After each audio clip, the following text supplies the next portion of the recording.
Let us start with chapter 13, the magnetic effect of electric current.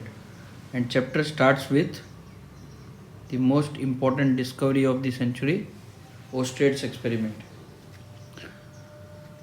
Now, what does Oersted say?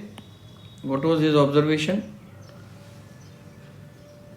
He was one of the leading scientists of 19th century and played a very critical role in understanding the electromagnetism.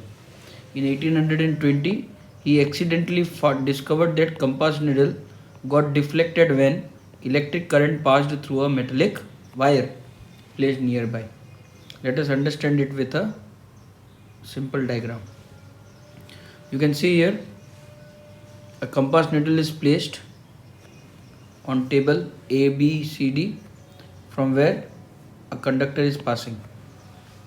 And when current passes through the conductor, the compass needle which was at rest got deflected. Compass needle तब deflect होती है जब आसपास में कोई magnet आया हो या वो किसी और के मैग्नेटिक फील्ड में हो. कंपास नीडल हमेशा एक ही डायरेक्शन में अलाइन होती है और वो होती है अर्थ के नॉर्थ पोल और साउथ पोल में. इसका जो नॉर्थ पोल होता है मैग्नेट का, मैग्नेटिक नीडल का नॉर्थ पोल, वो नॉर्थ डायरेक्शन शो करता है और south pole south direction show करता है. और पुराने ज़माने में जब जीपीएस सिस्टम नहीं था तो चाइनीज़ लोगों ने सबसे पहले इसका यूज़ किया था नेविगेशन के लिए, इसलिए इसको कंपास नीडल भी कहा जाता है या सिर्फ मैग्नेटिक नीडल भी आप कह सकते हैं. ये एक छोटा सा मैग्नेट ही होता है. तो एक मैग्नेट कब मूव करेगा? जब दूसरा मैग्नेट उसके आसपास में होगा तब, वरना वो अर्थ के मैग्नेटिक फील्ड के हिसाब से सेट रहेगा, क्योंकि अर्थ का मैग्नेटिक फील्ड तो हर जगह है. तो अर्थ के मैग्नेटिक फील्ड में ये कंपास नीडल अगर है और इस तरह से अलाइन है, लेकिन आप पास में एक और मैग्नेट ले आए तो इस मैग्नेट के मैग्नेटिक इफेक्ट की वजह से इसमें डिफ्लेक्शन आ सकता है. और वही यहाँ हुआ. और इस एक्सपेरिमेंट के पहले सबको यही लगता था कि इलेक्ट्रिसिटी और मैग्नेटिज्म फिजिक्स की दो अलग अलग ब्रांचेस हैं और उन दोनों को एक दूसरे से कोई मतलब नहीं है. लेकिन इस एक्सपेरिमेंट ने इन दोनों को जोड़ दिया और एक नया फिजिक्स का ब्रांच स्टार्ट हुआ जिसे हम आज इलेक्ट्रोमैग्नेटिज्म कहते हैं. ओके. तो इस एक्सपेरिमेंट को लेकर ओर्स्टेड बहुत सारी जगह गए, अपने से भी बड़े साइंटिस्ट को उन्होंने दिखाया और फिर मैग्नेटिक फील्ड का कॉन्सेप्ट इंट्रोड्यूस हुआ. और वो मैग्नेटिक फील्ड का कॉन्सेप्ट दिया था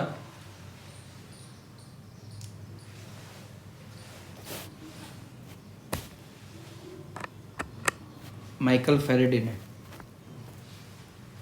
ओके. आगे मैंने लिखा हुआ है, through this observation Oersted showed that electricity and magnetism were related. The magnetism, his research later created technologies such as radio, television and fiber optics. The unit of magnetic field strength is named the Oersted in his honor. तो ये जो conductor रहता है, जिस conductor के ऊपर हम जिस कंडक्टर से हम करंट पास करने हैं, उस कंडक्टर के चारों तरफ एक मैग्नेटिक फील्ड का नया कॉन्सेप्ट इंट्रोड्यूस हुआ और मैग्नेटिक फील्ड से फिर मैग्नेटिक फील्ड लाइंस का कॉन्सेप्ट इंट्रोड्यूस हुआ. ओर्स्टेड एक्सपेरिमेंट से क्या समझ में आया? Magnetic needle always align itself in north south direction, जैसा कि मैंने पहले आपको बताया. However it gets deflected when in the presence of a external magnetic field. So when Oersted was demonstrating Ohm's law to his students, Oersted पहले एक university के professor थे, तो जब वो ओम्स लॉ अपने स्टूडेंट्स को डेमोन्स्ट्रेट कर रहे थे तब गलती से कंपास नीडल उनके टेबल के पास रखा हुआ था, जिस टेबल पे वो वर्क कर रहे थे.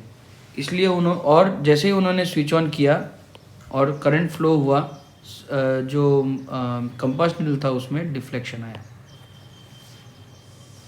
ये पहली बार ऐसा हुआ क्योंकि इसके पहले ऐसा कभी भी देखने को नहीं मिला था। क्यों? क्योंकि इलेक्ट्रिसिटी और मैग्नेटिज्म को अलग अलग ब्रांचेस की तरह देखा जा रहा था। फिर ये भी देखा कि जब डायरेक्शन ऑफ करंट रिवर्स कर रहे हैं, यानी कि करंट का फ्लो ऑपोजिट कर रहे हैं, तो डिफ्लेक्शन भी ऑपोजिट डायरेक्शन में जा रहे हैं। मतलब कि मान लो कि पहले कंपास नीडल का डिफ्लेक्शन यहाँ से ऐसे हुआ था, तो अब जब करंट चेंज किया, सपोज यहाँ पे करंट इस तरह से फ्लो हो रहा था, अब मान लीजिए कि करंट का डायरेक्शन रिवर्स कर दिया, ठीक है, करंट का डायरेक्शन इस तरफ कर दिया, तो जो नल डिफ्लेक्शन था वो उसका भी डायरेक्शन ऑपोजिट हो गया, डिफ्लेक्शन का डायरेक्शन भी चेंज हो गया। This merely showed the presence of an external magnetic field due to the flow of current in the conductor। और ये साबित कर रहा था कि जब कोई कंडक्टर में से हम करंट पास करें तो उसके चारों तरफ एक मैग्नेटिक फील्ड बन जाएगी, तो ही कंपास नीडल जो उसके पास में रखा हुआ है वो डिफ्लेक्ट होगा। This observation marked the birth of new branch of physics called electromagnetism. Right, अब मैग्नेटिक फील्ड और मैग्नेटिक फील्ड लाइंस के बारे में नेक्स्ट वीडियो से